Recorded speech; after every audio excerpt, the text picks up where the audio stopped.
Welcome back to Venkat 95 views. Hello hi வணக்கம் மக்களே. இப்போ பார்த்தீங்கன்னா பிக் பாஸ் நிகழ்ச்சி நடக்குமா நடக்காதா ஏன் அப்படின்னு பார்த்தீங்கன்னா, பிக் பாஸ் நிகழ்ச்சியை பற்றி நம்ம ஏற்கனவே நம்ம ப்ரீவியஸ் வீடியோஸில் போட்டிருப்போங்க. இது நடக்கக்கூடாது, இதை தடை பண்ணுங்க. ஏன்னா ஃபஸ்ட்டு வீக்லேயே நம்மளுக்கு தெரிஞ்சிருச்சு இவங்களோட லட்சணம் என்ன, யார் யாரெல்லாம் உள்ளே போட்டிருக்காங்க, இதனோட அவலங்களை பற்றி நம்ம விளக்கமாக சொல்லிட்டோம். ஆனால் இதை வச்சு காசு சம்பாதிக்கிற நிறைய பேர் இதையே ஹைலைட் பண்ணி ப்ரமோட் பண்ணுற மாதிரி அவங்கள பற்றி பேசி அது ஒரு வீடியோவெல்லாம் வருது. நமக்கு அது தேவையில்லை. ஆனால் நாம் சொல்கிறது என்னென்னா, இதை தடை பண்ணுங்கன்றது தான் சொன்னோம். இதனோட விஷயத்தை நம்ம சட்டசபையில் தமிழக வாழ்வுரிமை கட்சி பேசி இருக்காங்கன்றதையும் உங்களுக்கு நாங்கள் ஏற்கனவே நம்ம வீடியோவில் சொல்லியிருந்தோம். போய் பாருங்க. பிக் பாஸ் நிகழ்ச்சி நடக்கிற அந்த அரங்கத்துக்கே போயிட்டு அங்கே என்ன பண்ணியிருக்காங்க, எல்லாரையும் கூப்பிட்டு ஆர்ப்பாட்டம் பண்ணியிருக்காங்கங்க. இப்போ எல்லாரும் ஒன்று கூடி அந்த இடத்துல ஆர்ப்பாட்டம் நடத்திட்டு இருக்கிறாங்க. இதுதாங்க அவங்க சொன்ன விஷயங்கள். இதுதான் ரொம்ப தெளிவாக இருக்குது.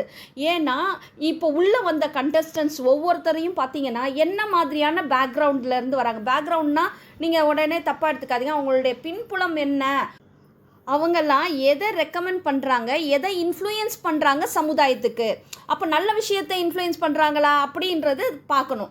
அது மாதிரி இல்லை. இவங்க எல்லாமே தேவையில்லாத கலாச்சார சீர்கேடான ஒரு விஷயங்களையே முன்வைக்கிறவங்களாகவும் அதுக்கு சப்போர்ட் பண்ணுறவங்களுக்கும் அது எல்லாருமே இதெல்லாம் பாருங்கள், இதுதான் இனி வருங்காலம் அப்படின்ற மாதிரி இவங்க ஒரு என்ன சொல்கிறது, மற்ற யங்கர் ஜென்ரேஷனுக்கு ஒரு மாதிரியான ஒரு இன்ஃப்ளூயன்ஸ் பண்ணுறாங்க இல்லையா. இப்படிப்பட்ட கேவலமான ஒரு ஆட்களை தான் உள்ளே கொண்டு வந்து பிக் பாஸ் நிகழ்ச்சி இந்த சீசன் 9ல் பண்ணியிருக்காங்க. இது தப்புன்னு தான் நம்ம ஆரம்பத்துலேருந்தே நம்ம வீடியோலையும் சொல்லிட்டு இருந்தோம். இன்றைக்கி பார்த்தீங்கன்னா இதுக்கு எல்லாம் முற்றுப்புள்ளி வைக்கிற மாதிரி அதனால் நம்ம தமிழக வாழ்வுரிமை கட்சி என்ன பண்ணியிருக்காங்க, அந்த இடத்துல ஆர்ப்பாட்டம் நடத்திட்டு இருக்கிறாங்க. இது பாருங்கள். அதனால தான் நமக்கு வெள்ளிக்கிழமையான அந்த ஷோ கூட என்ன பண்ணாங்க, நம்மளுக்கு ஒளிபரப்பு செய்யாமல் தான் அதை இது பண்ணாங்க. இன்னொன்று இதில் அங்கேயே வெள்ளிக்கிழமையே அங்கே ஸ்டார்ட் ஆகிட்டுருக்கு. அதுக்கு தான் விஜய் சேதுபதி சார் என்ன பண்ணிட்டாரு, சாட்டர்டே எபிசோடில் அரோரா நீ வெளியில் போயிடு அப்படின்றதுலாம், அதாவது நான் கீழே விழுந்தாலும் மீசையில் மண் ஒட்டலன்ற கதையாக இவர் ஒரு பூசி மெழுகினார். ஏங்க நீங்கள் ஒரு ஹோஸ்ட்டாக இருக்கிறீங்க, அப்போ விஜய் டிவி கிட்ட நீங்களே முன் வச்சிருக்கலாம் கருத்தை, உங்களுக்கு அதிகாரம் இருக்குது. இதே மாதிரி தான் நம்ம கமல்ஹாசன் சாரும் இருந்தார். அதனால தான் அவருக்கும் எல்லாரும் அவ்வளோ தூரம் அப்போஸாக பேசினாங்க. இப்போ இதே தான் விஜய் சேதுபதி சார் இவ்வளோ இன்ஃப்ளூயன்ஸ் இருக்கிற ஆள், நீங்கள் என்ன மாதிரி இன்ஃப்ளூயன்சர்ன்றது இதில் தெரியுது. இன்றைக்கி அதுதான் சார் பேச்சாக இருக்குது. நீங்கள் சொல்லியிருக்கலாம் இது மாதிரி ஆட்களை தேர்வு செய்யாதீங்க, வேறு மாதிரி ஆட்கள். அப்போ நீங்கள் இதை ஆதரிக்கிறீங்க. உங்களுக்கு அப்படியே பண்ணியிருந்தா கூட உங்களுக்கு அந்த நாகரிகம் ஒன்று இருக்குது. அதாவது எதை காமிக்கிற நீங்கள் அப்படியே லைவை அப்டேட் பண்ணல, ஸ்ட்ரீம் பண்ணி தான் போகிறீங்க. நேற்று நடந்தது இன்றைக்கி போடுறீங்க. அப்படி இருக்கும் பட்சத்தில் இதெல்லாம் தேவையில்லை. இதால் பிரச்சனை வரணும், கட் பண்ணியிருக்கலாம். இல்லை டிஆர்பிக்காக என்ன இல்லைங்க, இதை கட் பண்ணோன்னா எவ்வளோதான் கட் பண்ணுவாங்க. அப்படி கட் பண்ணுறது யாரை கட் பண்ணனா உள்ளே விடுறாங்கல்ல, அந்த தேவையில்லாத ஆட்களை கட் பண்ணி உள்ளே விடக்கூடாது. அப்பயே ரெட் கார்டு கொடுத்து வெளியே அனுப்பி பாருங்க. சரி, அத்துமீறல் பண்ணி வெளியே அனுப்பி பாருங்க. ஆமாம், அது ஒரு ஹோஸ்ட் இருக்குல்ல, அதிகாரம் இருக்குல்ல, நீங்க அதையாச்சும் பண்ணிருக்கணும். இல்லைன்னா நீங்க விஜய் டிவி கிட்ட ரெக்கமெண்ட் பண்ணிருக்கணும். இப்போ என்னன்னா ஒவ்வொன்றும் என்ன பண்ணுது, கார்ப்பரேட் கம்பெனி என்ன பண்றாங்க, ஒவ்வொன்றுத்தையும் தேவையில்லாத விஷயங்கள் எல்லாம் ப்ரமோட் பண்றாங்க. இதுதான் இந்த வடக்கத்தி கலாச்சாரம், அப்புறம் நம்ம மேலை நாட்டு கலாச்சாரம். இதுதான் என்ன ஆகுது, ஏற்கனவே அப்படிதான் இருந்தது. சரி, அப்படியே கொஞ்சம் கொஞ்சமா சரி ஓகே, எல்லாத்துக்கும் சுதந்திரம் வேணும்னா ஆடையே இல்லாம சுதந்திரமா தெரியணுன்ற கணக்குல தான் லாஸ்ட்ல கொண்டு இவங்க நிறுத்த போறாங்க. அதுக்கான ஒரு முதல் படிக்கட்டு தான் இந்த சீசன் 9 நிக்குதுன்னு நான் நினைக்கிறேன். ஏன்னா இதுக்கு முன்னாடி இந்த ஃபர்ஸ்ட் சீசன்ல இருந்தே இந்த ஓவியா இது மாதிரி ஆட்கள் கூட ரொம்ப அரைகுறை ஆடைகளும், இந்த ட்ரௌசர் மாதிரியான ஆடைகளும், அப்புறம் மேலே ஸ்லீவ்லெஸ் டாப், ரொம்ப ஷார்ட் டாப்லாம் போட்டுலாம் இருந்தாங்க. எல்லாமே இந்த பிக் பாஸ் அந்த என்ன சொல்லுது, நார்த் சைடில் தான் ஃபர்ஸ்ட் இதை ஸ்டார்ட் பண்ணியிருந்தாங்க. இதை எதுக்கு நீங்கள் இங்கே கொண்டு வரீங்க? தமிழக கலாச்சாரத்தை நீங்க கெடுக்கணும்னு இல்ல, மறைக்கப்படுறதுக்கு நீங்க இது மறைக்கிறதுக்கு பண்றீங்க. மறைக்க முடியாது. அப்படி மறைக்கணும்னு நினைச்சா யார் அப்படி நினைக்கிறாங்களோ அவங்க தான் என்ன பண்ணுவாங்க, உண்மை அதுதான். ஏன்னா தமிழக கலாச்சாரம்ன்றது ஒரு அடையாளங்க, தமிழர்களுடைய ஒரு அடையாளம். அதை கெடுக்கிற வகையில கொண்டு எந்த நிகழ்ச்சியா இருந்தாலும் மக்கள் தடை செய்யணும்னு தான் நாங்க ஆசைப்படுறோம். அதனாலதான் நம்ம யூடியூப் பேசும்போது கூட இதெல்லாம் பேசணுமா, அது பிக் பாஸ் 9 வர்ஸ்ட்னு நம்ம சொல்லியிருந்தோம். அது நீங்களே கேட்டிருப்பீங்க. ஆமா, எங்களுக்கு மனசே இல்லாமல் ஏனோ தானோன்னு தான். ஏன்னா இதுக்காக பெரிய ரொம்ப ஹார்ட் ஒர்க் பண்ணி அப்படி போடுவோம் நாங்கள் போன சீசன்லாம் கூட. ஏன்னா அந்த பிரதீப்புன்ற ஒரு ஒரு இதுக்காகவும் அர்ச்சனாக்காகவும் போட்டோம். ஆனால் அவங்களே பாருங்கள் பர்சனல் லைஃப்பில் வந்து வெளியில் வந்து அவங்க வேறு மாதிரி இருக்காங்க. சரி நம்ம ஒரு கேமாக பார்ப்போம், கேமுக்குள்ளே எப்படி நடந்துக்கிறாங்கன்றதனோட கருத்தின் அடிப்படையில் தான் எங்களோட வீடியோக்கள் இருந்தது. ஆனாலும் வெளியில் வந்துட்ட பிறகு அவங்களோட ஆக்டிவிட்டீஸை நமக்கு வந்து பிடிக்கல தான்.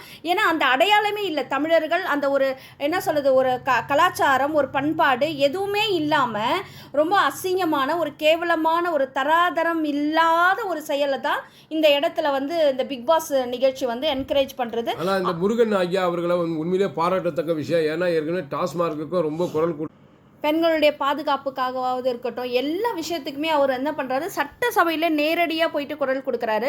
ஸோ மோடிஜி வரும்போது கூட அவர் வந்து கோ பேக் மோடி அப்படின்னு சொல்லிட்டு ரொம்ப தைரியமாக ஒரு ஸ்டெப் எடுத்து வச்சு, அப்புறம் டாஸ்மார்க்குக்காக ஸ்டெப் எடுத்து வச்சு அவர் பண்ணுற ஒவ்வொரு ஆக்டிவிட்டீஸும் ரொம்ப வந்து பாராட்ட தகுந்த வகையில் இருக்குது, சமுதாயத்துக்கு தேவையான ஒரு விஷயமா இருக்குது. ஸோ அப்படிப்பட்டவருக்கு எல்லாருமே வந்து ஆதரவு தெரிவிக்கணுன்றது தான் நம்மளுடைய கருத்தாக இருக்குது இந்த இடத்துல. இப்போது இதே வந்து ஸ்டாலின் ஐயா அவர்களால் கூட இதை வந்து மூவ் பண்ண முடியல. ஏன்னா இது மேலே வந்து இந்த விஜய் டிவியை வந்து நம்ம ஜியோ வாங்கியிருக்கு. ஜியோனா யார் குரூப் ஆஃப் கம்பெனி தெரியும், அம்பானி குரூப். அம்பானி யாருன்னா அம்பானி, அவங்களாம் வேறு லெவலில் இருக்கிறாங்க. அதனால் அங்கே வச்சு கையை வைக்கலாமா வேணாமான்ற கூட டபுள் மைண்டில் தான் தமிழ்நாடு அரசாங்கமே இருக்குது. ஆனால் தேவையில்லாத விஷயங்கள் வரும்போது கண்டிப்பாக தலையிட்டு இருக்கணுன்றதான் எங்களுடைய வாதம். எங்களுக்கு என்னன்னா எதெல்லாம் அது இவங்கள மட்டும் இல்லைங்க, அரசியல் இப்படியெல்லாம் கூட பெரிய லெவலில் போனால் இந்த பிக் பாஸ் நிகழ்ச்சியை வச்சு இவங்க தவறானவங்கன்னு தான் உள்ளே வந்திருக்காங்க. ஆனால் அவங்களுக்கும் ஒரு அடையாளத்தை கொடுத்து பேசுகிற இன்னும் நிறைய இன்ஃப்ளூயன்சஸ் இருக்காங்க. அது மாதிரிலாம் பேச வேண்டாம், இவங்களெல்லாம் அவாய்ட் பண்ணுங்கள், இவங்களுக்கெல்லாம் ரெக்கமெண்டேஷன்ஸ் தேவையே இல்லை. இவங்கள பற்றின வீடியோஸை வந்து எல்லாருக்குமே அது தப்பான வீடியோவாக இருந்தால் கூட அதை நீங்கள் வந்து வைரல் பண்ணவே கூடாது, எல்லாத்துக்குமே ரிப்போர்ட் கொடுத்து பிளாக் பண்ணுங்கள். இது மட்டும் இல்லை, பிக் பாஸ் நிகழ்ச்சி மட்டும் சமுதாய சீர்கேடு இல்லை, ஃபேஸ்புக் யூடியூப் எல்லாமே தான். இப்போ உடனே நீங்கள் யூடியூப்பில் பேசுகிற இதில் காசு சம்பாதிக்கணுன்றது தேவையில்லாத ஒன்று. எல்லாருமே மக்களை சோம்பேறிகளாக ஆக்குறது தான் இந்த யூடியூப்பு, ஃபேஸ்புக்கு இது மாதிரி விஷயங்கள் எல்லாம். ஏன்னா மக்கள் வந்து படிக்கவோ மற்ற விஷயங்களில் வந்து தன்னை ஈடுபடுத்தி கொள்ள முடியாதபடிக்கு இதிலையே வந்து கட்டி போட்டு என்ன பண்ணுறாங்க, நம்மளுடைய தரத்தையே குறைக்கிறாங்க. நம்மளுடைய என்ன சொல்கிறது, நம்மளுடைய ஆளுமை திறமை எல்லாமே வந்து என்ன ஆகிடுது, இதில் வீணாக போகுதுன்றது தான் அர்த்தம். ப்ளஸ் வந்து நல்ல விஷயத்துக்கு யூஸ் பண்ணால் பரவாயில்லைங்க. இப்போ யூடியூப்பில் வர்றதெல்லாம் எப்படிப்பட்டதான வருது பாருங்கள், எதை இன்ஃப்ளூயன்ஸ் பண்ணி வருது, யார் யாரெல்லாம் இதுக்குள்ளே இருக்காங்கன்றத நம்ம அனலைஸ் பண்ணி பார்த்துட்டு யூடியூபை வந்து கட் பண்ணுறது தான் நமக்கு நல்லது. அதுக்கான முயற்சிகளும் எடுக்கப்படணுமா அப்படின்றத நீங்கள் கமெண்ட் செக்ஷனில் போடுங்க. எடுக்கப்பட்டால் நல்லா இருக்கும்ன்றது தான் எங்களுடைய கருத்து. ஏன்னா யூடியூப்பில் பார்த்தீங்கன்னா ஒரு சில விஷயங்களை வந்து கட் பண்ணாங்க, அப்புறம் வந்து என்ன பண்ணாங்க, இன்ஸ்டாகிராமுக்கு பண்ணுறாங்க, அப்புறம் யூடியூப்பில் வேறு மாதிரியான, அதாவது டைரெக்டாக பண்ணால் இது மாதிரி எதாவது சொல்லிடுறாங்களே, உடனே இன்டைரக்டாக ஏதாவது பண்ணுறாங்க. ஆனாலும் அசிங்கங்கள்லாம் குப்பைகளை யூடியூப்லேயும் பார்க்க முடியுது, ஃபேஸ்புக்லேயும் பார்க்க முடியுது. இப்படி குப்பைகளை கொட்டுகிற குப்பை தொட்டியாக தான் நம்ம யூடியூபையும் ஃபேஸ்புக்கு இன்ஸ்டாகிராமை பார்க்க வேண்டியதாக இருக்குது. இது நமக்கு தேவையில்லை. நம்மளுடைய பிள்ளைகளினுடைய படிப்புகளை வந்து இதெல்லாம் என்ன பண்ணுது, கல்வித்திறனை வந்து குறைக்குது, பாதிக்குது.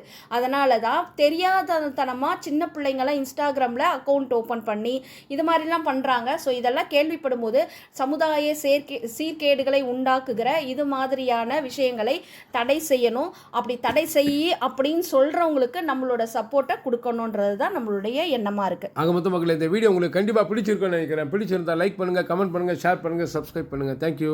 தேங்க்யூ.